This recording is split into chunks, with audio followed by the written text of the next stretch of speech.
الجولة التانية ولعت الدوري، الأهلي يتفك نحسه ويكسب 3 نقط ويحافظ على المنافسة على الدرع، أما بيراميدز بقى يتعادل ويدي هدية للزمالك. الأهلي بدأ التسجيل بدري في الدقيقة 24 برأسية من تريزيجيه بعد ركنية المقاس من زيزو. مسرح الأحداث، زيزو ينفذ الركنية وادي رأسية جول.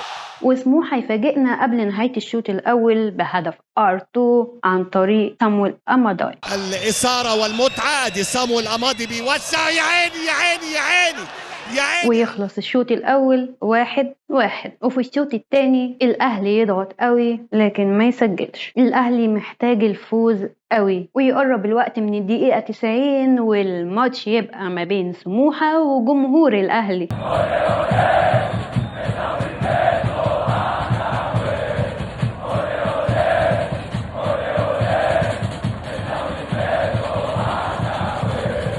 ويسجل الأهلي عرضية من محمد هاني ورأسية من طاهر البديل ويتفرج عليها جون سموحة وهي بتخش المرمى. متراجعين داخل المنطقة ودي كورة عالية ودي رأسية جول جول جول جول جول جول. ويخلص الماتش بفوز الأهلي اللي يخليه مكمل في السباق.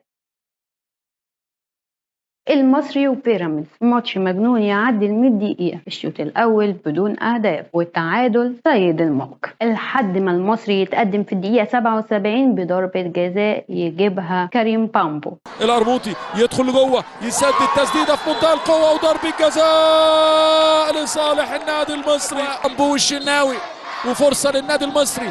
بامبو ويطرد لاعب من بيراميدز بس زي ما بيراميدز عودنا يسجل في الآخر. في الدقيقة 93 يسجل مروان حمدي هدف التعادل لبيراميدز. لعب الكرة الأمامية مروان عند فيستون مايلي يدخل جوه 18 يردها. لا لا لا لا لا لا لا لا. بس الإثارة ما تقفش هنا، الحكم يحسب ضربة جزاء لبيراميدز في الدقيقة 99 بس مروان حمدي ضيعها وصدها حارس المصري. مروان حمدي وعصام ثروت. مروان